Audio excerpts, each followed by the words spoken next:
noise and see if it works. So. All right. Probably just doesn't recognize me without my neck beard. So that's exactly what's going on. I shaved it today and everything. Wow.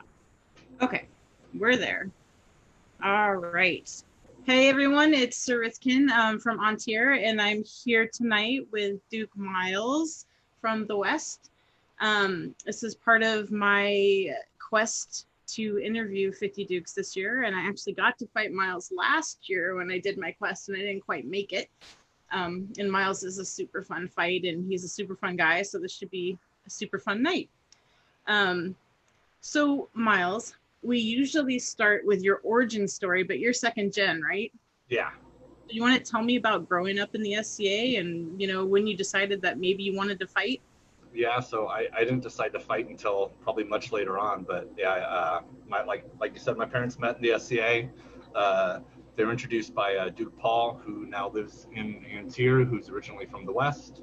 And my dad joined in AS2.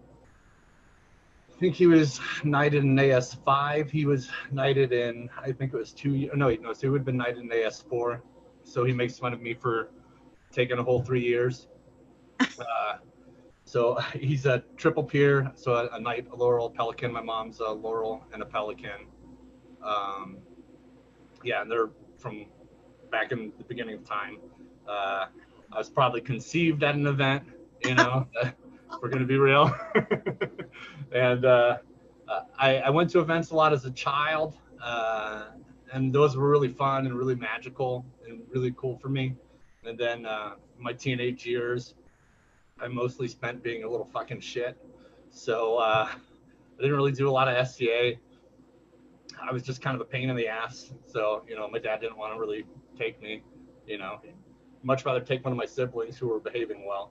So come, what was I, 25 or 28 years old? So 2008 is when I decided to start doing the fighting thing. When my adopted brother got out of jail, and he decided that he wanted to turn his life around, and we both decided that maybe the SCA would be a good outlet for the both of us, because I was just kind of a pain in the ass, and my brother was a criminal, so the outlet certainly couldn't be bad. So yeah, 2008, we decided we'd show up to a practice. And my dad put out a thing on the Shiv list back when it was on Yahoo groups, way back in 2008 or whatever it was. So he put out a thing, and Uther's like, hey, I'll give him a hand.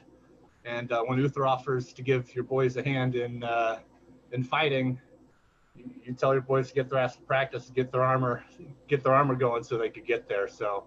Yeah, 2008. I started fighting in March of 2008. My first tournament would have been Beltane 2008, like 3 months later. Wow. Were you interested in fighting at all growing up? I did a little, like at the Renaissance Fair when I was a kid, but like that was SCA fighting, but like WWF SCA fighting, like the calibration was meant to be off, you weren't supposed to take the first shot. It was meant like to kind of get people to know what the SCA was, but it wasn't real SCA fighting. And then I shot up to maybe a handful of wars from the age of 16 to 25, 26. So I didn't really fight at anything. I'd show up and drink, and if people had drugs or something, I'd be about that when I was younger. So Okay. Yeah. So the fighting wasn't really a thing until 2008 for me. But I did 10 years of martial arts before that, and I think that's also kind of what made me take it serious and understand that if I wanted to be good at it, I was going to have a serious approach. And you knew who Uther was, right? I mean, it wasn't just... Yeah, he grew up down the street from me. All the best fighters are made in Newark. And medievally, Newark is rich as shit because that's where all the salt flats are. And, salt is valuable. So, you know, they had to have good fighters to protect all the salt. And really, you only needed Uther. But, you know, he decided to share some of the knowledge with the rest of us kids from around there so we could protect it when he wasn't around, you know. But yeah, I knew him, you know, from when I was a kid. I always looked up to him as a king. You know, the one or two times I tried to fight, you know, Uther was a huge inspiration to me. Uther and my dad they're what got, Uther is what got me getting my shit together. My dad's who taught me how to be a good person, and I wanted to be get my shit together in the SCA and show my dad that I could do all the things, so he would be proud of me, and to show Uther that he wasn't wasting his damn time, you know, because he could pick anybody. Well, right, and he has such a legacy in his squires of you know what they've gone on to do. So you knew what you're getting into. Oh, definitely, yeah, no, and you know, my dad made it very clear that he wasn't going to train me and my brother because we were wild pieces of crap, and it was the best he could do not to off us when we were younger. So he gave us the gift of life and continual life, and you know, he was done trying to teach us, you know. So why not give us to somebody else to figure it out? And you know, Uther was a really good fit for me.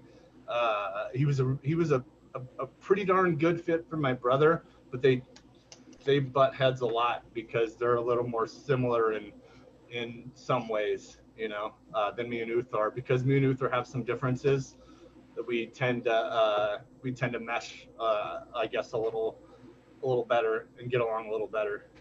So tell me what your training was like when you hooked up with Uther.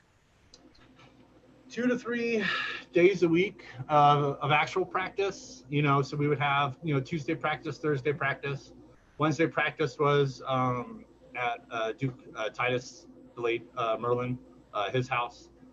So we would do slow work there on Wednesdays, and then, you know, Bart on Thursday, and then usually there'd be an event on the weekends.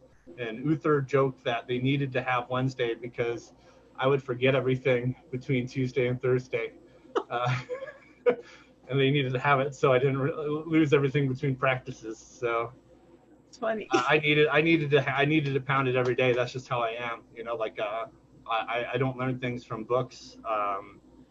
I could learn some things from watching it on video, but if somebody's not standing or positioned in the right direction in front of me, you could tell me it 1,000 times, I'm just not going to get it. And that must have been frustrating for Uther. I know it was frustrating for Merlin. He yelled a lot. So. So are you a Pell person then? I was for sure. I'll be honest, I'm pretty lazy with the Pell nowadays. I should do a lot more of it because we can't fight. But I watch a lot of video and I analyze a lot of video, and I think about, I guess I break it down a lot like Sir Arminius does. It's very similar. You know, our breakdown similar. So for me, just watching what I do is the most beneficial thing to me, is because that's how I could make the greatest impact. Pell is cool, but the Pell doesn't really react, and it can teach me some lazy habits. Whereas if I just watch my fight video, then I'm being honest and I'm trying to figure out what it is that I'm doing wrong. And even if I'm doing something right, I'm definitely doing something wrong, and I can do it better, and I should be able to see in video what that is. Especially with nowadays, you could slow it down. YouTube, you just drop that sucker in half, drop that sucker in quarter speed, and I mean, if you can't tell what the heck you're doing. Yeah, YouTube's come a long way in the last couple of years. Yeah, we didn't have the slow down for a long time, so my dad would record all my fights for like the first, up until I won my first crown or two. He was at every event that I was at, recording all my fights. And so I had 100 tournaments of fights to watch before, you know, I was not, you know, before I was even knighted, that I could look at, and me and him could talk about, and Uther could come over and we could talk about, me and my brother could talk about, and Merlin could talk about. We just all talk about it, and we could just keep playing it back on the camera, but you have to rewind it, right?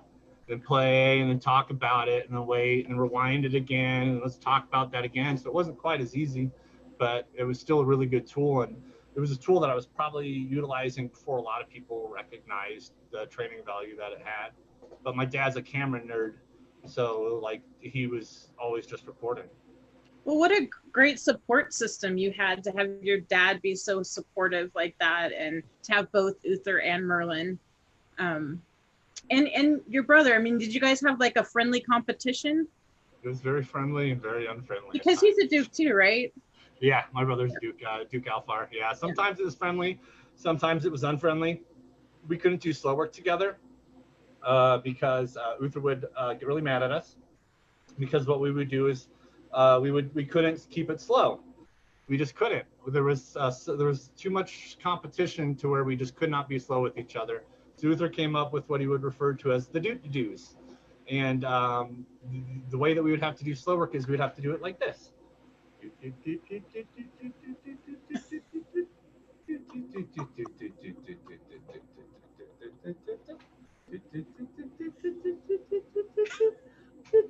Sound effects and everything, huh? Yeah, oh, sound effects, and slowly, and he goes, "You're not doing the do-to-dos." And he'd come in there, and he'd be all intense, and he'd be Uther, and he'd grab us, and he'd be like, "You're not do-to-doing. You're going too fast. You got to do the do-to-dos." Nice. And then that's right in front of everybody, in front of practice. But for me, that's the best thing ever. You know, I need to be told when I'm doing wrong. I can't have people sugarcoating things. So Uther for me was the best. The do-to-dos is what worked. You know, he cut off our thrusting tips when we were practicing, because one day we were trying to sewing machine each other. Yes. And he asked us if we were trying to become seamstresses, or he's like, "Are you trying to be a seamstress? Is that a sewing machine in your hand?" And then he grabbed the swords out of our hands, and he asked somebody for a knife, and then he cut the thrusting tips up our swords, and he handed them back to us. And he goes, "You can have those when you win a tournament." It took me a long time to win a tournament. So I didn't get mine for a while.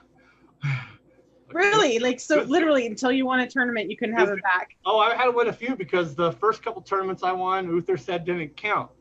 So my brother, the tournament he won was coronet. So he got his thrusting tip back. Mine didn't have any knights in it for the first one, and then the second one there was a couple, but I didn't have to fight them, so that one didn't count. It wasn't until the third one that I won, where I beat a knight in finals, where Uther's like, okay, you could have it back. Nice. So we definitely had it hard in some regards, but I mean, we were benefited by the teaching, and by him not,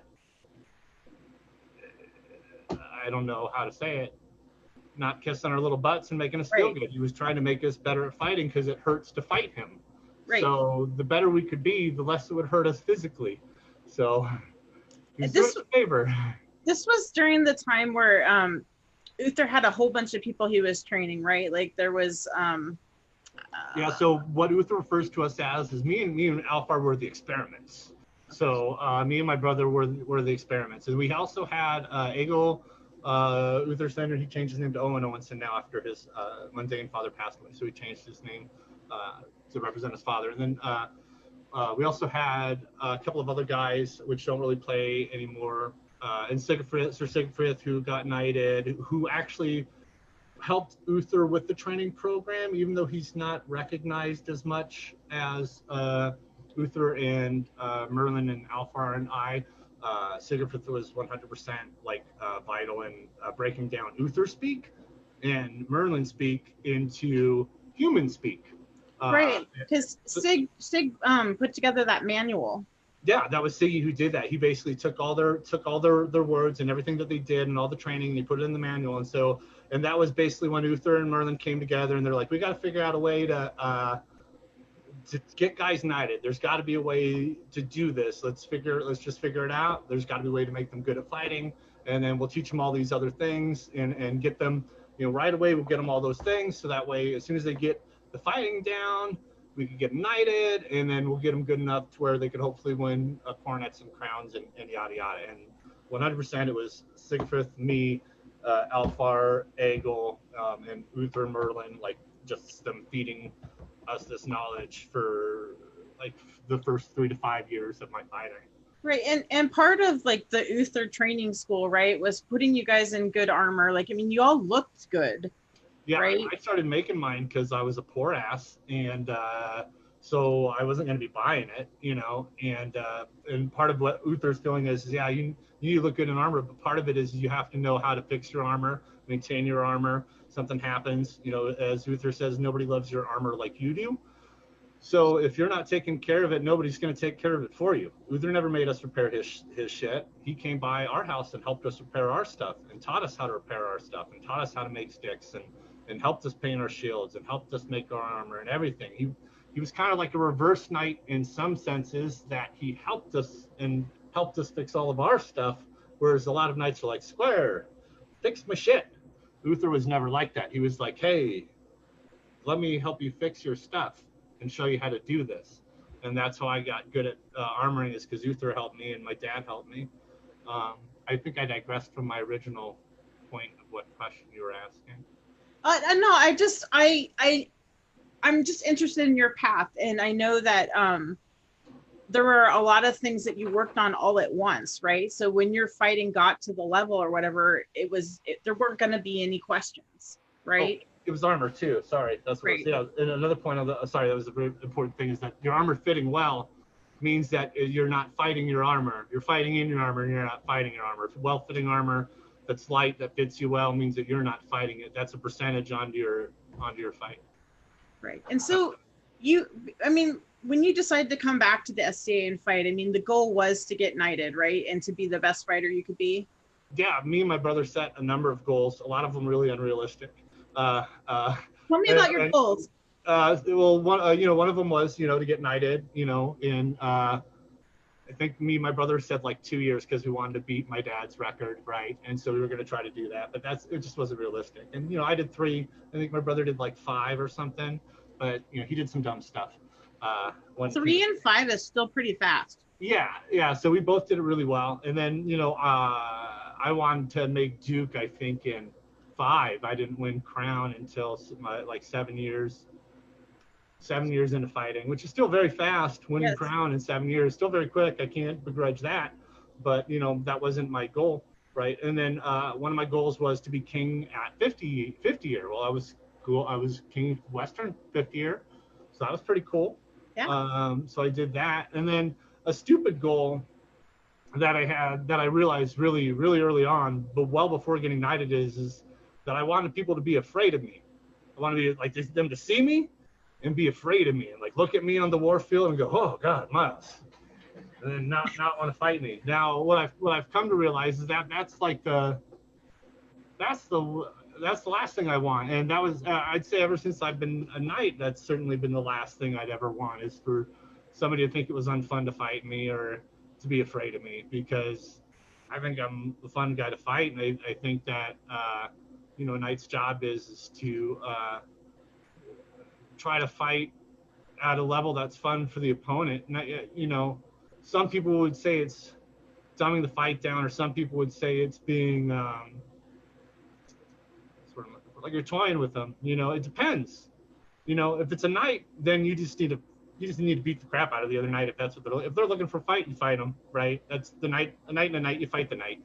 You get a fight, But a newer fighter, your job is to make them want to come back. Right. And if you're hitting them on the ass fucking 7 times and you're welting them, and they don't feel like coming back to practice because you're a big ass bully, that's not beneficial. So it's important to try to recognize who the newer fighters are. And so when I travel out of kingdom, I usually ask people a couple of questions. I say, hey, who's your knight? If they have one, I look at the belt. They got a knight, cool. Red, black belt. Maybe they're just a man at arms, so probably still pretty new. I probably need to be a little nicer. Red belt, okay, cool. They're a squire, so they've probably been around for a year or 2. So they should have some chops about them with the red belt. I should be able to throw a little something at them. And then what I do is I ask, how long have you been fighting? Well, for me, what I figure is 3 to 5 years. I should be able to give you a pretty good fight, It's 5 years of fighting. I should be able to fight you. Because 3 to 5 years, you should be fighting in crowns. You should be ready for a real fight. I should be able to give you a pretty good fight, but I shouldn't be looking to smoke them. I should be able to, I'm going to give them a competitive fight is what I'm going to try to do. I'm going to make it competitive for them while not letting them hit me because I'm a frail old man. So that's kind of what I do. And then if I see they're swinging for the fences, shit, no, Right. we're done. Then you're fighting. I'm hitting you. Yes. And I'm going to try to hit you in the head because that's the most well-armored spot. So I'm going to try to flat snap a mofo in the head if they're swinging for the fences. And then I'll be like, hey, can I let you in on a little something? You're swinging pretty hard. I'm not swinging so hard. If you swing a little lighter, I'll swing a little lighter. Maybe we could play a friendly game here, you know? So I try to foster it with the newer fighters so they don't feel like, you know, the knights are big meanies, but at the same time, I want to give them the fight that they're looking for. And it's hard to recognize who's going to want what, but I can tell when the same people come looking for me, you know, each year. But what I've had happen recently is I've got the ducal curse. Is when I'm standing on the pickup field, I'll just see everybody walking past. And when I was unbelt, you better believe I would have been coming for me every time. I don't care if I would have gotten my butt whooped 7 times. If I would have saw Duke so-and-so standing there, you better believe I'd be nipping at his heels every time. But, you know, I got the curse now, and, you know, I'd like to believe it's not because I'm a meanie or somebody that doesn't take my shots. But, you know, I feel, you know, some people have had bad experiences with fighting knights, and they just assume that the Duke's going to be the bad guy. I don't know. I've never heard of that before. I always feel like the Dukes get all the good fights, but maybe in the West it's a different thing in the West. You know, for when I go to the crowns and the coronets and the pickup field is there, it's just nothing. The only thing that comes and attacks me is a bramble bush. I gotta sidestep it usually. You know, the knights will come for sure. You know, I'll get some fights from the knights. You know, they'll come and find a piece. But I also think that part of it is that, you know, as a knight and especially as the Duke, I shouldn't be picking fights. Unless it's a knight, I should be asking. Sure, I'll ask a knight. But even still, I don't want to look like a bully. I don't want to be asking the people for the fight, you know, because I don't want them to go, I was just trying to beat me up. I've literally had people go, well, you know, I don't want to fight you because you're just going to win, and, you know, I'm going to have to go hand out a rose. And I go, well, yeah, hey, but you're not necessarily going to lose. The point is that somebody is not a big deal, you know. Yeah, the point is that they're going to learn from you, right? I would hope so. Yeah, because I try to, you know, I'll try to teach people. Yeah, and I'm sure there's other people that have this. I'm certain that it's not just me. I'm sure it happens to plenty of So unbelts, if you're watching this, the Duke is standing on the pickup field. You go and you pick that fight.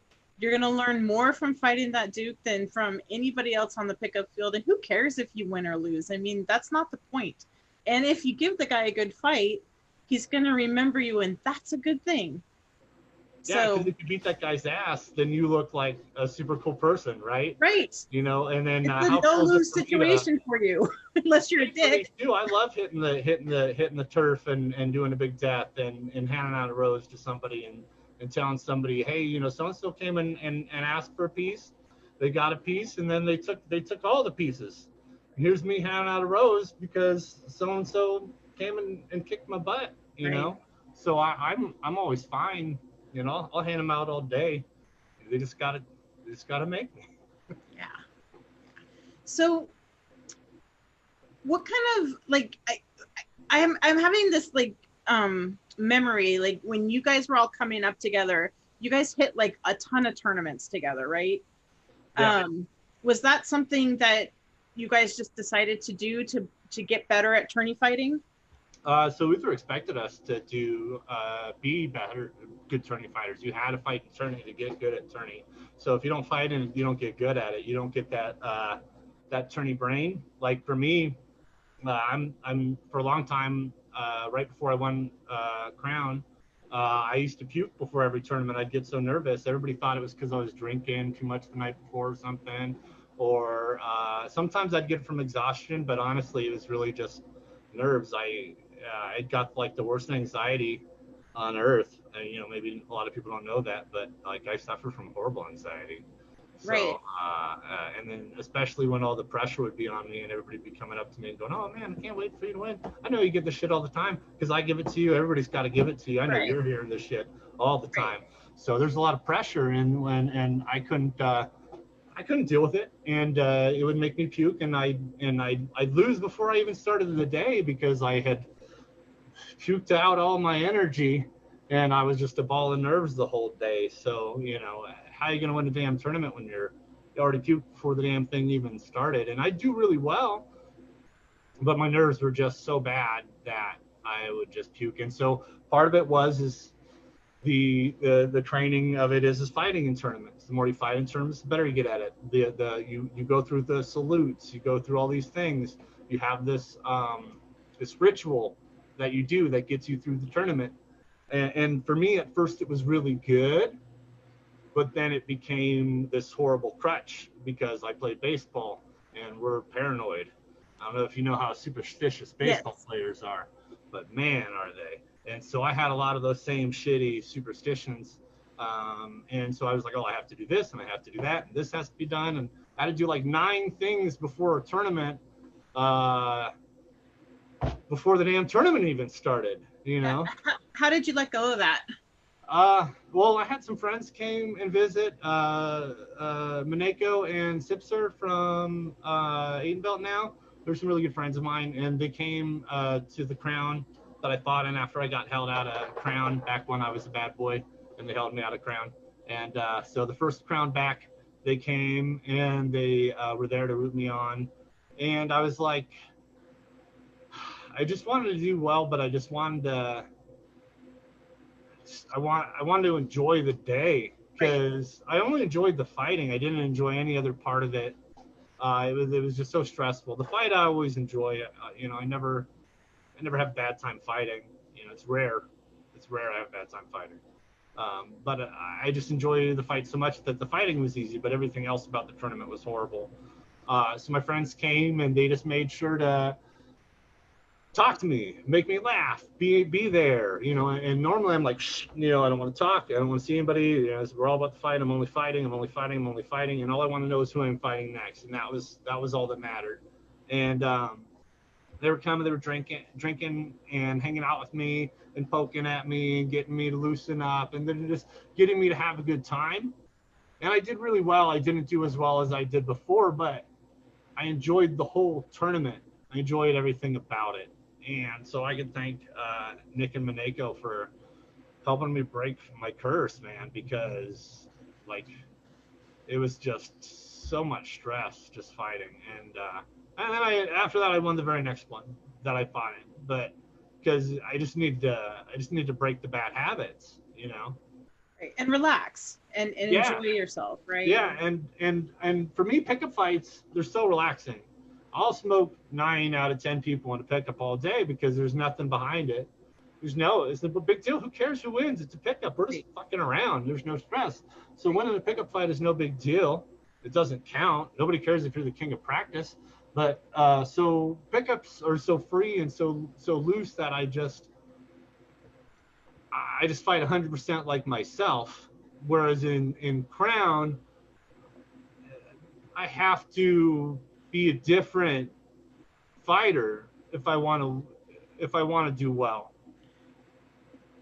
Well, you're putting that on yourself though, right? Because really you need to be that pickup fighter who's having fun and being yourself. True, to a large extent, except for when I stopped doing stupid shit like the back fist and weird army arm shit, then I started winning fights. So once I stopped caring about how it looked to everybody, how flashy everything Yeah. was, and I only cared about not getting hit and hitting the other guy, uh, then I started winning. But when I felt like that there had to be this extra level of pizzazz to my fight, uh, that's when I really screwed myself. Right. And when I figured out that I could just win and not cheat like an asshole, and people would be happy watching, that was enough, you know. Well, and it's more than enough, right? Because I mean, you're one of the cleanest fighters I've ever seen. Like you are like way clean. I And try to, and yeah, I tell everybody as soon as I'm not, you tell me it's time for me to stop fighting. And a big part of it is my dad. I never want to be an embarrassment to that guy. Like, I don't want to cry, which I probably am, but I just don't. right, It's too important. right, Nothing, no amount of victory is that important. You right, know, your lady and your family, right. he's watching. So, Yeah, exactly. Well, you, I mean, part of the pressure that you got is because you were such a great pickup fighter. And how many times did you final and crown before you won? 3. Three. And then it And was semis or crown for year, or semis or quarters for years before that. Yeah. well, I let's rewind to your knighting a little bit because we sort of skipped it. Yeah. But Sorry. no, it's fine. I love this stuff. This is I don't want you to cry, but I love the mental part and the journey part. I love it. Yeah. So when you got knighted, was it a surprise?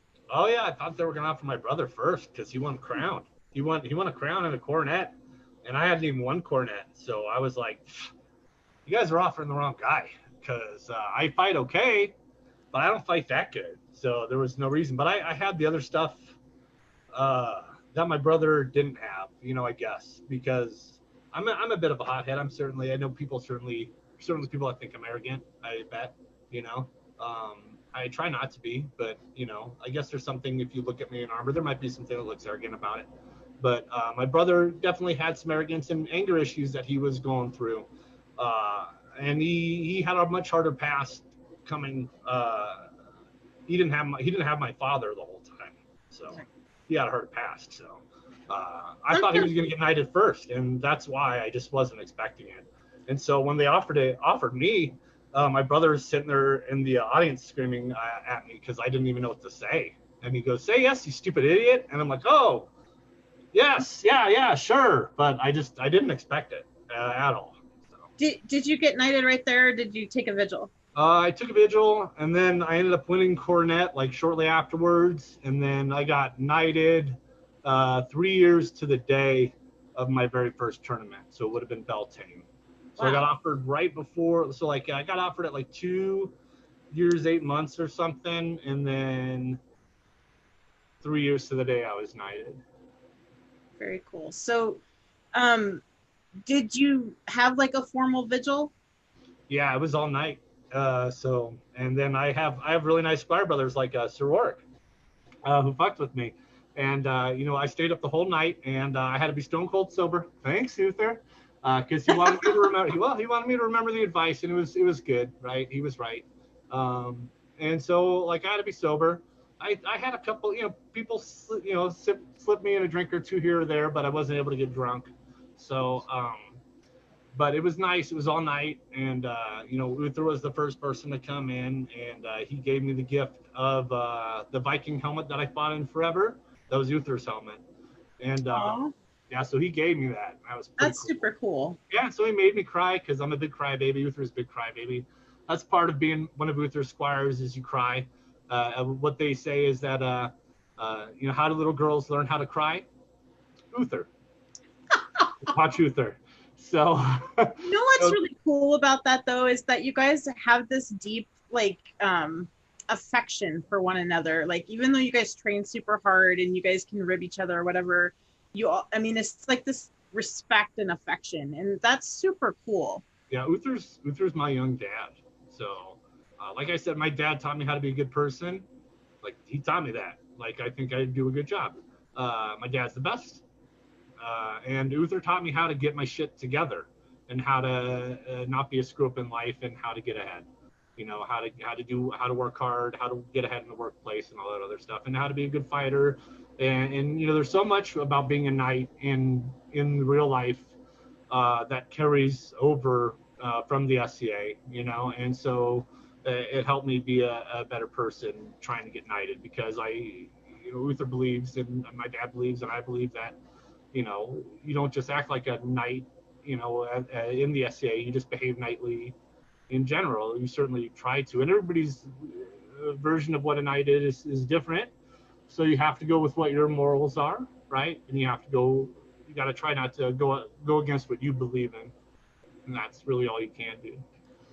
So, did you get any cool lineage regalia or anything like Yeah. that? Yeah, so I got the Chain of Champions, which started with I think I don't know, Greyhelm or Radnor. Radnor's guys had a lot of it, but our household had a lot of it too. So it went between Radnor's guys and our guys a lot. The Bellatrix has got it a lot too, so that's why they call it the Chain of Champions. So a lot of us had it, and it felt really cool to wear, because when you fought in it, it made this special sound when you fought. It's like the ancients talked to you when you fought in it. So it was like, I'm not even kidding you. It was really cool. Have you seen that new Netflix show Cursed? No, I probably no. Okay, well, it's the Excalibur story basically, and anytime she pulls out the sword, it's like does this that's what I'm imagining with the chain. That's kind of what it was like. I also got my dad's sword from when he was knighted, and then I got my dad's belt. And then my dad's belt is really special to me because it was made by Duke Henrik. It was one that he got knighted in. It was damaged and destroyed and falling apart. It was one of the first leatherworking projects that I did that wasn't armor. I put it back together. I glued it all back. I sewed it together. It still looked like shit. It's all gray and tattered. It doesn't look white. It's damaged. I finally broke it in the last crown I fought at it, unfortunately, when my ribs broke. But the belt broke with my ribs. So not that they were in the same place. If it was there, the belt would have taken the damage, I'm sure. But so yeah, the belt, my dad's belt, and I only fight Crown in that belt. I've only fought Ursulmus in that belt. Big important tournaments, because that thing is disintegrating. And so I bring it to really big, really prestigious tournaments to remind myself, hey, this is your dad's belt. It was his before you. Think about that when you step out on the field. Don't fight like a dickhead. I love that. I love that the belt reminds you who you are. So let's talk about what felt different for you in the crown that you won as compared to the ones before. How did that day feel different for you? Well, I found out my best friend was moving to Antier, and that I had to get that shit done, or I wasn't going to keep my promise to her. I promised her I was going to make her queen, and she was leaving. And she was patient, because I fought for a lady before when I won my coronet. That was somebody that Uther set up. It was an established Laurel Pelican multi-peer to help me get knighted and get my stuff together. And so I waited and worked with this lady, and she helped me get my stuff together. And I really wanted to fight for one of my best friends, but I was trying to fulfill my promise to this lady and make her princess. And so Asa had to wait a while, and then she fell in love with the gentleman at Antier, and then moved up there. And so basically, she basically told me shortly before the tournament, like a couple days before the tournament, that was my last tournament. And I guess something that day just felt different. I just was like, I usually tend to just keep my helmet on, like as long as I can, and not pop it. The day was just kind of short too. The fighting just felt kind of effortless. I mean, well, the fighting always feels kind of effortless when I'm out there, but I didn't really feel any sort of stress on the day. And I don't know, like all the crowns kind of feel like that now, so it's just a different feeling. Yeah, I just didn't feel the pressure. And then, well, I didn't until then when I started winning all the crowns again, and then I started feeling pressure until this one that I lost, and then it felt really good to lose a crown. So it was really weird to say that, but it just felt really good because everybody was just going, Miles wins everything. And I'm like, God damn it, you've clearly never seen me fight. And it's okay if you don't win them all. You don't I have to lose win them all all. the damn time, man. I constantly lose. And shit, I think I lose more than anybody. But I fight a lot, you know, and I may not lose till later, but I lose, you know. So lose all the time, you know, and I've come to find that I don't mind losing at all. In fact, it's a real joy, because sometimes the best joy in that is knowing that I gave a really good fight, and not to toot my own horn, but I'm a really good fighter. And when one of my friends can do really good, or somebody that I see that was working really hard, when they can overcome me, and I'm fighting good on that day, it feels really good for me to go, fuck, man. Yeah. We're teaching these people right. They're doing good.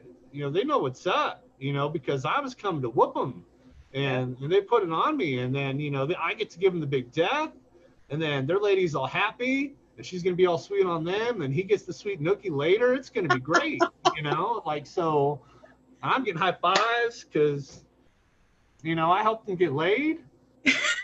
It's great. You know, I never mind losing if, you know, if I lost. And if the fight is clean and fast and good, winning losing's awesome. Yeah, winning if you cheat, and there's nothing wrong with losing. Like Brad North says, there's no shame in losing to an honorable opponent. You know, honorable, skilled opponent. There's nothing wrong with that. You know, somebody has to lose. Right. So they're skilled. You're skilled. At least you don't have to actually die. You know, right. And by losing, you've taught yourself that there's a correction to be made. Those who choose to blow shit off and get their recognition by being the Rhino Dukes, which there are, you know, there's two types. I don't care who gives a fuck. There's two types. There's Dukes that don't get hit a lot, and there's Dukes that say no a lot. And there's two of them, and you want to be the one that doesn't get hit a lot. So that's the trick. Be that person, and by being that person, that means that you're learning by going, well, you know, the trajectory was wrong. I tripped in a gopher hole. I was wearing plate armor. My chains were kind of heavy. I think my chain jiggled. And you can make a million excuses as to why there's not a reason to take that shot. But when you start making excuses, you're telling yourself there's not a correction to be made, and you're going to suffer. You're going to suffer for that. You're going to suffer being mediocre. When all you want to do is be better, you're shooting yourself in the foot. Take the damn shot. Learn the fucking lesson. Fall the fuck down.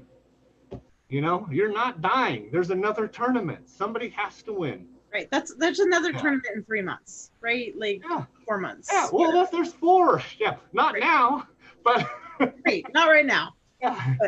But you know, there's always something, you know, and don't let your thirst for victory taint it, you know, because look, we'll smile, we'll all bow, hey, but we'll all think you're a piece of shit if you cheat, you know. So just don't be that guy or gal. So, or gal, yes, because or person, I guess. Everybody, you know, everybody's guilty of compromising. You know, we all make compromises. We all try not to, but you know, try not to. Nobody's perfect, but you know, if you can strive to be the best you possible. Yeah.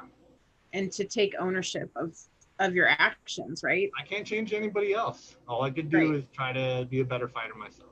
One of the things I love about SIG's, I'm going to call it the manifesto. I can't remember what he called it. Is it the manifesto? The Vigorous Fighting Manifesto. There you go. It was referred to as all the rules Sigurnomicon, also known as How Sigurd Got His Secret Training Manual. Sorry. Well, anyway, I love that he shared it with everyone. I love that manual, but I love the rules at the beginning, and the rules sort of dictate really how you keep yourself accountable, right? What is rule 0? Do you remember? You know, I couldn't tell you off the top of my head, but I could tell you Uther's dumbed down breakdown, how he explains it. Because I don't remember, I'm not book read, right? I'm the worst book read guy. And I'm terrible with my memory, so you'll have to forgive. Uther would always give me shit for not reading. But the way that Uther would explain it is you get coin. right? I'm a Viking. I like thinking Viking terms. Your word fame is your coin, okay? Don't outspend your coin. You do something good, oh, you get a coin. Hey, good boy gets a coin. You do something Yes. bad, whoa, they take that coin. Fuck, they might take 2 coins. And they may take 3 coins. It's so much easier to lose your coin than it is to gain the coin, right? So, you know, it's, Right. you can't over withdraw. You got to have coins in the bank. As long as you got coins in the bank, you got forgiveness coming your way. You know, so like basically, don't be a douchebag, I think is what it boils down to. Yeah. So tell me about reigning. What was your favorite part about being King of the West?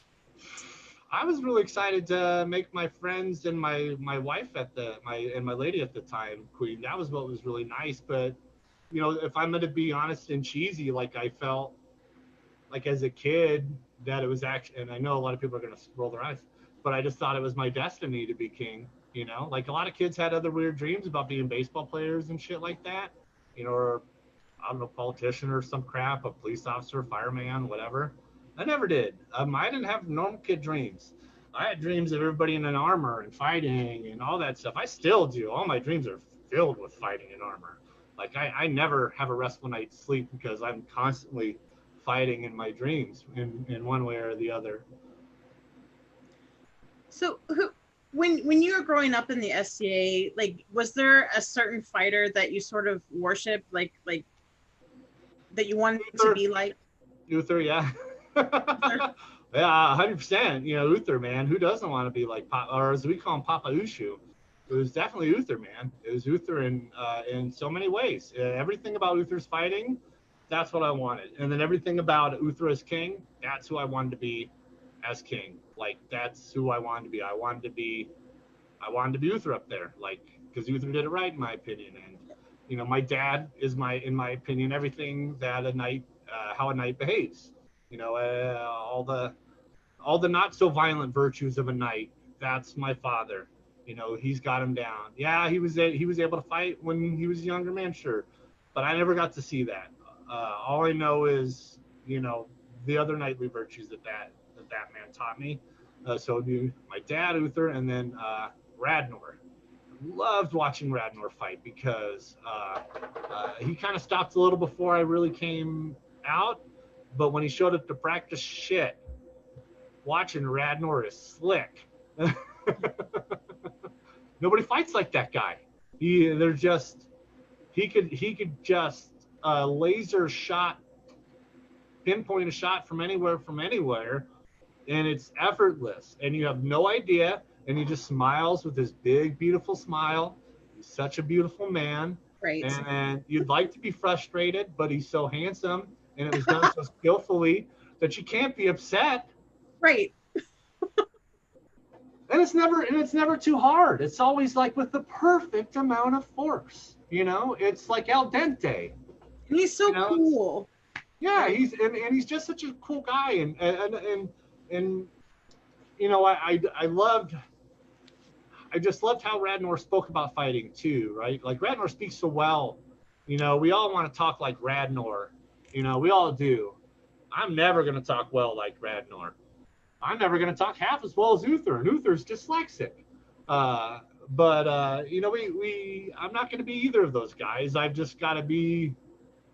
Uh, I got to take what I like from them and kind of do my own version of it. And I'm certain I'm like nobody else. And I know there's going to be people that like it. And I know there's plenty of people that don't, because I don't fit into that mold. But I'm not for them, Right. Well, and you can't that's please true with everybody. everyone, though, right? Like Yeah, you're you never can't going to please be everybody's everybody. cup of tea. Yeah. Yeah. Well, what I was always told was with reigning too is that there's 3 buckets of people, and you know, here's the reality: is there's the people that are going to be mad at you regardless. There's the people that are going to love you regardless. There's going to be the people in between that are undecided. Now it's really them who you need to work to please. because the people who don't care, regardless, working for them is not going to do you much good. You're going to waste a lot of effort, and all these people in the middle who you can change the opinion of or whatever, they're all that effort's wasted. And then why are you going to waste it on all the people who already love you? You know, they're going to love you regardless, and and if they love you, then they're going to recognize, hey, you got this group in the middle that needs the attention. So it's and then from that group, then you're still going to get the people that are either going to love you or dislike you or remain indifferent. And that's really, there's only so much you could do. How many times did you reign as king? Is it 3 or 4? 3. Yeah. 3. What's your favorite Western tradition? I like the roses at crown and coronet. I think that it's a great opportunity for young fighters to meet people. It's a good opportunity not just to fight knights and other fighters, but like I think the real thing that people miss out on, and I've tried to explain this and a lot of people just don't get it, is you get to meet other people that aren't fighting. You're meeting people that those fighters appreciate. It's an opportunity for fighters to show appreciation for people who don't necessarily get it. You know, Nancy the knitter, Joe the shoemaker. They're off doing their thing, then they're off in the background, right? And they're off participating, but and they're doing their stuff in the background so that we could do stuff. And sometimes it's nice just to get a rose, Right. and say, hey, so and so appreciates you. This is just them saying, hey, you kick ass. And then the person that delivers the rose, they do a few things. They go up to the royalty, they talk to the royalty. The royalty goes, hey, who'd you fight? They go, oh, I fought so-and-so. Then usually they go, oh, tell me a little bit about the fight. And then they go, oh, this and that, the other thing. So it teaches them a little bit of fighter recall. That's good, right? Teaches them to talk to the royalty. Some people are scared of that, right? So that's good, talking to the royalty. Teaches them to remember the fighter that they just fought. Then who are they delivering the rose to? Another person's name. So they're learning all these things, not just the fight. And I like that it's a way for you to show appreciation to these people that might think, well, shit, I didn't even know that Miles knew me. And he had so-and-so bring me a flower. That's pretty nice, And it allows all these people to feel included in the fighting and the tourney that maybe wouldn't. Yeah. And since it's such a big part of what we do, I think it's important that it feels inclusive. Yeah, because I don't want to fight in every crown, but I do like fighting in the roses. And I don't like fighting at the coronets anymore, but I do like fighting in the pickup fields. I enjoy that. I like giving them an opportunity to get some warm-ups and get some fights. But I don't want to fight in the tournament. Yeah. So it's a great opportunity for the higher end fighters to still fight and be there and be present and get fights with the newer fighters and teach and do all those things and not have to fight in crown or coronet. They could still fight and do roses. They definitely can. Not enough of them do. So how many squires have you had and how many of them have been knighted? So only Bucket's been knighted, but let's see here. Let me go down the list. So it started with Bucket, and then it was DJ, Jason, Solgi, Charles, and those are all my squires. And only Bucket's been knighted. Are you of sort of the same training mindset as Uther? Do you guys do the drills and the multiple practices and the tournaments are mandatory? Yeah, and I certainly try to. I feel like certainly Bucket did what he could. Bucket was certainly more of a war fighter. He ran a business, so he didn't do as much as the tournament fighting, so it took him a lot longer. But he was a really good war fighter, and so eventually he got recognition. He fought in tournaments, just not a lot. It's really hard in the West to get recognized if you only fight in war. So he started fighting in tournament and got the recognition. And then my squire Jason, he won a coronet. Solgi, he was a really good fighter. Charles has been hit with life right now, like everybody else, so he can't really fight. He was getting up there pretty well. DJ, through life, he can't really fight. He's up in Antier. He's been hit with injuries and stuff. So, you know, a lot of my guys have either kind of dropped out of the SCA or been injured, and so they haven't really went for it, and that's okay. Like I don't really hold my guys to them having to do it. The deal was is that if they took the belt, that they held on to that belt until that we got them knighted, and that if they didn't get knighted, it was a failure on me, or them just not participating would be part of it if they don't show up. But you know, it was basically you get the red belt, it's a commitment, and whether or not they get knighted or not, that's fine. If they want to get knighted, I know how they can do that, and it won't be easy. If I'm being realistic, Chuck's been the best at it, although he's the newest. And I do have a favorite. It is Chuck. It was Bucket. It was always Bucket. Uh, and then it was Solgi, and now it's Chuck. So we have our favorites. That's funny. Yeah. And are those all long distance now that you're out in Reno? Yeah, some of them were long distance to begin with. DJ was in Kaid initially and then moved to Oregon, and I was in the West. And then, yeah, now I'm in Nevada, and then the majority of them are either in the Bay, and then Chuck is in Kaid. And Sogi lives in Reno with me, but I can't get him to put armor on, so that ain't gonna happen. He's kicking butt at life. He works, you know, nonprofit with at-risk homeless children, so I can't really begrudge the guy. He's doing nightly stuff in real life, so you know. Yeah. So if somebody wanted advice from you on pursuing the path to knighthood, what is something you would tell them? Take it serious and be honest with yourself, and like when you go to practice, have a purpose. Like, be there to work on things, not to win practice, you know. And then I'm trying to think of the word that it is that I'm looking for. You know, it's one thing to like show up and just do something and just kind of go, I'm doing the thing. I'm just going to do this thing. Intent is what I'm looking for. Intent's important. If you're not training with intent, with the intent to get better, you have to train with intent. I mean, serious intent. You know, it's gotta come before a lot of stuff. You know, like I broke myself. I'm still broken. You know, I've got to get surgery coming up soon. I was going to ask you if your back's better. It ain't. No. It's only gotten worse. So I mean, and I'll tell you what, I could slap it on right now, and you know, when I'm fighting, I don't really hurt. It's every moment leading up to the fight that's painful. After the fight.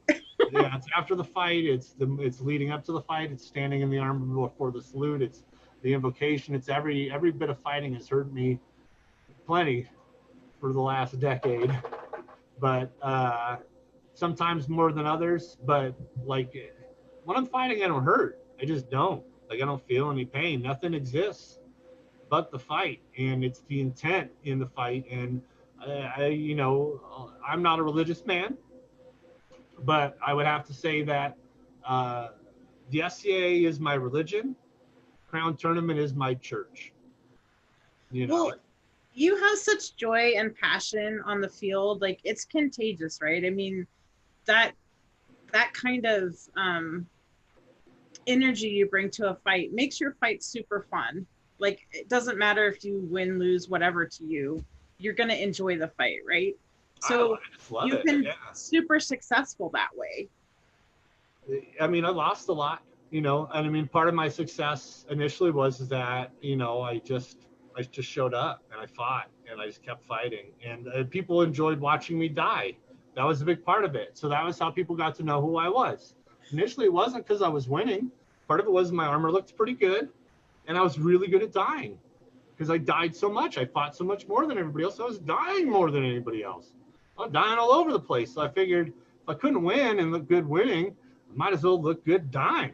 So I got really good at that. And then also I think it's important if you're physically capable, and you should be if you're fighting in armor, to at least take a goddamn knee or something to make it look like the other opponent won the fight. If you can't flop over like I do, I get it. you know, but at least make it look like the other person won. Everybody standing around doesn't know this, Right. you know, or that. We don't know what that is. We recognize when somebody hits the ground, you know. So a big part of it is making it look good, and the death is a big part of that, you know, making it look good. So Merrick says you gave him the best advice at his vigil. Just putting it out there. No, I didn't. No, I didn't. No, you didn't? Okay. No, I didn't. I never know when Merrick's being Oh, I serious or not. definitely did it. It was So that was not a serious. those were bad times. We don't talk about those times, Merrick. Oh, Merrick. Anyway, all right. Have you always been a sword and shield fighter? Do you fight in any other forms? Yeah, so I've always been sword and shield. I've switched between like different swords and shield, you know, swords lengths and different shields and stuff like that. Center grip, strap, yada yada yada. But what Luther always kind of felt is until you got good and scary with one thing, that it was important not to switch to something else. And I don't really think I'm scary enough with sword and shield yet. So until I've reached a level of scariness that I feel sufficient with sword and board, I'm going to stick with it. There's a lot of people still beating the shit out of me. You included last West on Tier.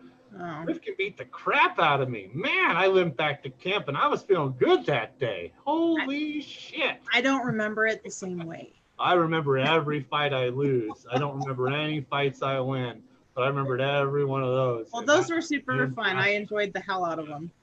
Yeah. See, I part of it is I think part of the reason is I enjoy. There's certain losses that I just enjoy so much because I enjoy seeing my friends win, and I like seeing you do that good because I know how hard you work. You work infinitely harder than I do right now. I mean, there might have been a point in time. There might have been a point in time where I worked as hard as you. I doubt it. Yeah. But I'm 6'4" with noodly arms, so you know I've got advantages. Yeah. You know, but you work so much harder, and so I love watching you win, and I sure shit don't mind watching you kick the shit out of me when I know you're working twice as hard as me. It brings me joy because I know that you're getting so much better and you're getting so much closer, and that makes me happy. Well, thank you. I appreciate that. I'm not very good at taking compliments. I don't know. Me neither, man. I hate that bullshit. Okay. But I feel the same way. You don't get better by listening to compliments all day. Right. You get better by doing work. You know? I feel the same way about Sword and Shield, though. People always ask, well, why are you still fighting Heater? And I'm like, because I haven't mastered it yet. Yeah, you're not where you want to be, so they can fuck right off. Right. Yeah. Anyway, so why don't we look at your stick? Oh, yeah. See how you put together your sword. So, I tend to use a plastic basket hilt, right? I like to thin my sticks out much more towards the handle. So I shave them down with a spoke shaver, okay? And so what I do is I have a vise that I put my sword in. And what I do is I draw 3 lines. I draw one in the center, then one and one, and then so that I get it down to the minimal thickness. And then I shave down, and I do it down here too, right? Right. And it's gonna be thicker here than down here, and then that way I get my thing on the in the vise with the spoke shaver, and then I work the thing down. I shave the sides, and then what I'll do is I'll put the basket hilt on the sword, right? Then I'll mark where the tabs go on it, and then where the basket goes, right? And then I'll put my hand in there, boop, in between, all those markings on the nice shaved sword. And then I grab a Sharpie, and then I trace around my fingers all the way around, and then the fingertips. Boop, boop, boop, boop, boop. And then what I do is I use a 1-inch belt sander, from like Harbor Freight. Yeah. And then I take the sword, and then I shape my handle, and it's kind of in a figure 8 or an hourglass, but the hourglass is thicker at the bottom. No, thicker at the bottom, because the way the hand makes a fist. Right. Right? And I like to, and you know, coming from a martial arts background, I tend to hold my sword like I'm making a fist, right? I like to have my wrist straight for the most part, right, when I'm throwing my shots, you know, so that way I know I'm blade on. And I like to have my hand in there so I know I'm blade on, right? And so my sword locks in, so more of my shots go with the blade. And then what it does too is because I throw shots like martial arts, right? Snippety snappity, snippety snappity, right? So it's a lot in the forearm, and I'm loose fingered when I'm fighting, and my hands are loose, and I make a fist and snap when I'm throwing my shots. The snippety snap. Yeah, the snippety snap. So I have so I use a trigger so I don't lose my sword, right? And I Yeah. use a three finger trigger, top three fingers. Okay. Go into there, and then the thumb goes on top, and the pinky goes And below. your trigger's way over there. Yeah, Yeah. it's off kilter. So what it does is it actually locks in right on this part of the knuckle. Interesting. Yeah, I do it similar to Uther. Uther does a two finger trigger, but two of his fingers are like four Right. of everybody else's fingers. Yeah, he's got some big hands. Yeah, it's ridiculous. Yeah. And so the reason why I shape it like that is so that it fits your hand ergonomically, so that your hand's not tired holding it. It just sits in there. And so when my hand is loose and relaxed, it's just kind of comfortably sitting in there. And as soon as I make a fist, the sword wants to whip forward as well, in addition to whatever sort of shots I'm throwing. So the loose grip closing to a fist over the nice little hourglass shape. That's how we kind of make them with the trigger, and then three finger trigger, and then we also use tennis racket tape, because the suckiest thing on earth is when you clack sticks with somebody and then your hand goes dead. Right. Or when you like miss a shot and your hand goes dead, right? So the tennis racket grip tape helps prevent a lot of the dead arm you'll get from like a missed shot. And how long is your stick? Typically 35 and a half. 35 and a half. But I've went as long as 38. And my war sticks, depending on what the scenario is, if it's open field or anything where I have room to move my arm around, it's a regular tournament stick. And then if it's something where all I got is like a flip shot, a flat snap, and a thrust to the face, I use a fish bat, and that's like 28 or 32 or something like that. But I really don't like using those. I use my tourney shield for the war field. I like to use my tourney stick. And then if I'm fighting a great weapon guy, I'll have a 38-inch stick that's slightly lighter. Not a lot. I'm really long, so I don't need much extra reach to have the same reach as a two weapon or a two stick guy. I'm sorry, greatsword guy or a glaive guy. My arms are about as long, and having that extra inch on the sword or two really makes a difference. But then I'm not going to use that 37 or 38 against the sword and shield guy. And you have a thrusting tip on those now because you've won. Yeah, I've earned it. Yeah, so I get one, but I don't really use the thrust a lot. If anything, it's more of like if I'm fighting like a two sword guy, you know, stick in each hand, I'll thrust him. You know, great weapon guy, sometimes there's a thrust, but I don't really rely on it. It's such an easy shot that I try not to ever use it. It doesn't take any skill to really learn to throw a thrust. I mean, everybody knows how to throw one instinctually, so I just try to kind of use it when it instinctively is there. I try not to ever rely on it. All right, cool. So let's do the final 10 questions. You ready? Okay. Yeah. All right. If you could fight anyone in the world, who would it be? Oh gosh, I think it's Stefan von Dresden. Stefan von Dresden? Yeah, that guy. I missed him last time. We missed each other when I was at Penzic. We were both. I was walking on the field. He was walking off the field, and I missed him. It's very sad. I've been wanting that guy forever. Yeah, he's like a legend. He was the best, and he's a little tiny guy. He was a wee fella. Really? And, oh, go well. I my thought head, so. He's huge, right? I thought he was little, but I just heard so many good things about him. Such a great guy. I fought one of his guys, the Squires. That guy tooled me up, so I could only imagine that Stevens even better. It was some gentleman by the name of John Michael something. It's one of Stevens' Squires. beat the snot out of me. So, yeah. All right. Who would you like to see reign in your kingdom? There's too many people. Brand. Yes, Brands. I've known Brand since I was a kid. And Brand's a childhood hero of mine. I've known him since I was like 8. He's just probably one of the best humans I know. Incredibly generous, just the sweetest man, and just probably one of the best fighters you will ever find that has not won a crown. And he has no idea what's happening in the fight ever. He's just that naturally good at fighting. He's something else. I'd love to see Brand win. Yeah, and he'd be so much fun to have on the throne too. Holy cow, that would be fun. Yeah. All right. If you could talk stick with anyone in the world for an hour, who would it be? Man, it'd be Merlin again. Because he got to see me get pretty good, and the last time I fought him, I actually beat him up.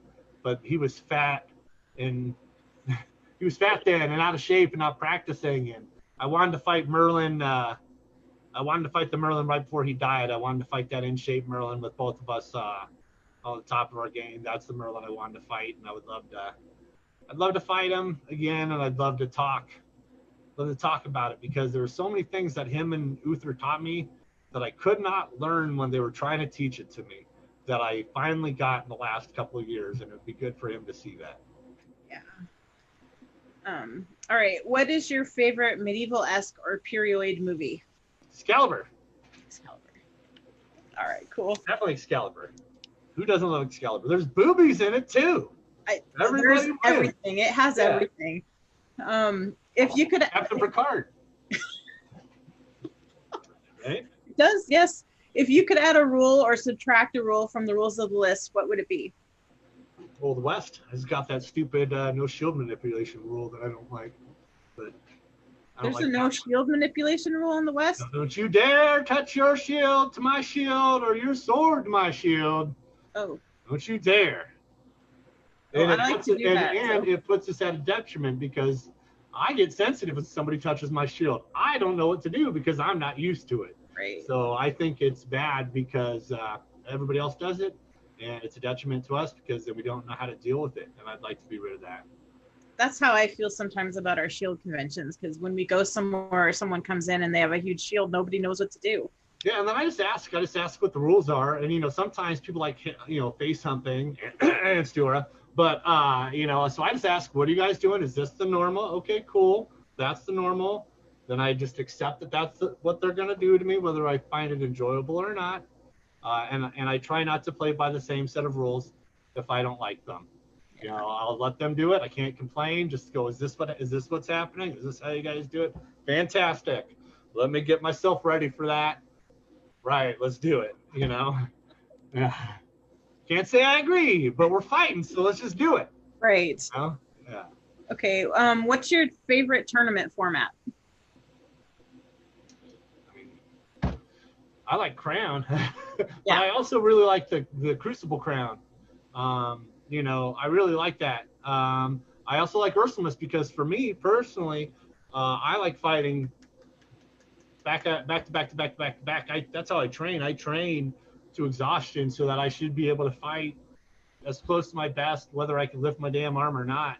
So I'd rather just get it all done as fast as possible. Get to the drinking. Yeah. What's your favorite event? Crown. If you could have any helmet in the world, regardless of cost, what kind would it be?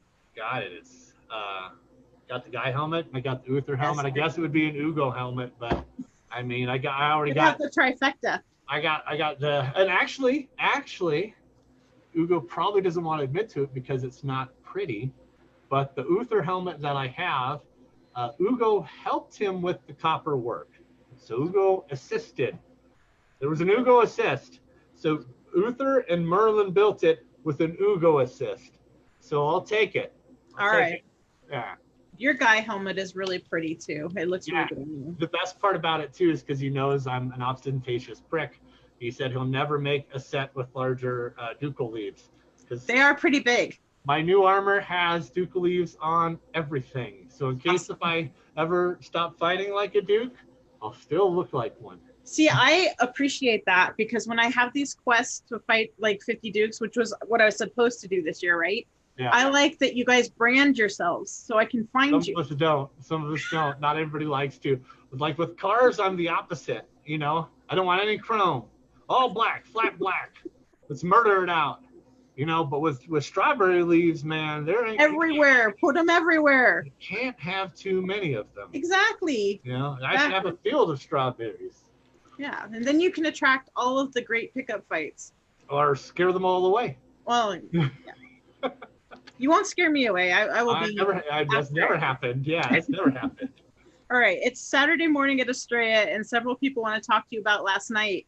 What did you do? This got to be a good one. Oh, that could be anything.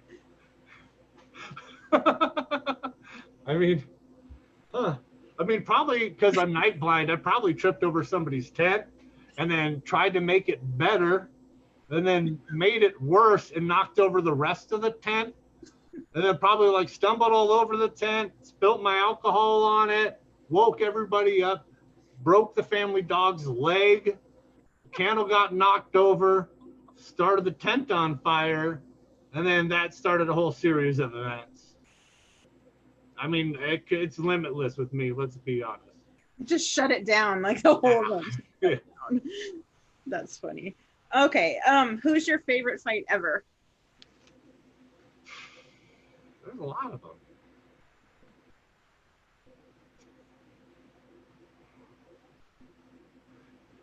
I got to fight my dad once. So it'd probably be him, but it was at the Renaissance Fair, and he beat the shit out of me. I got stuck on his armor.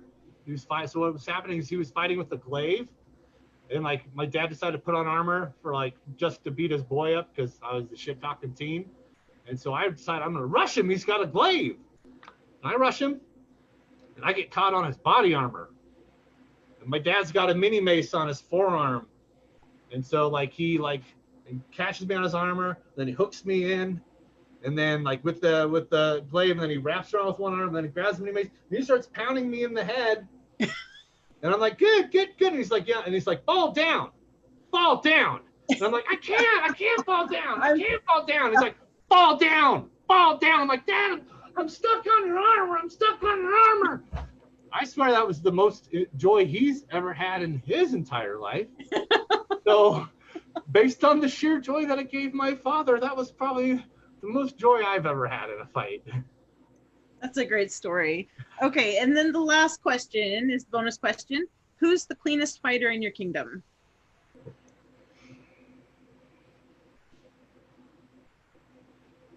I have to think about that. There's a few people that I really respect, but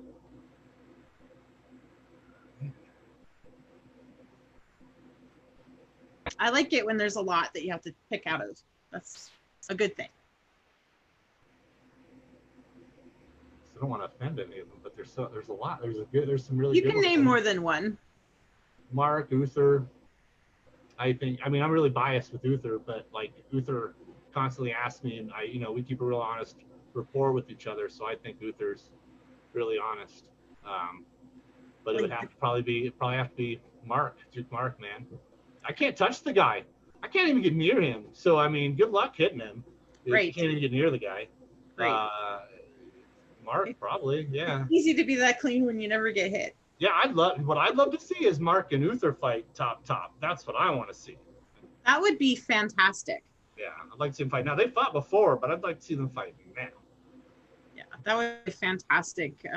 Yeah, I would just sit there and, yeah. Yeah, Brand would have to be up there, too, as far as, like, the clean guys. But, yeah, he's so clean. Mark is number one, I guess. You guys have some really fantastic, very high level clean fighters in your kingdom. Yeah, I think we definitely do. I think fortunately the high end dickheads, there's not a lot of them. No. They definitely exist. Right. They probably don't enjoy fighting me, so not as much as I enjoy fighting them. Yeah. Well, Miles, thank you so much for doing this with me. It's been super fun. It's super interesting to listen to your story. I really appreciate your time. Thank you So, so much. Sorry about the potty mouth. oh no, that's potty mouth is fine. It's all good. Thanks everyone for joining us. I'm going to be talking to Duke Ragnar from Atlantia on Thursday. That should be very interesting as well. And thanks again, Miles. This has been super fun. So Thank you so much. thanks everybody for joining us. Bye bye. Have a good one. You too.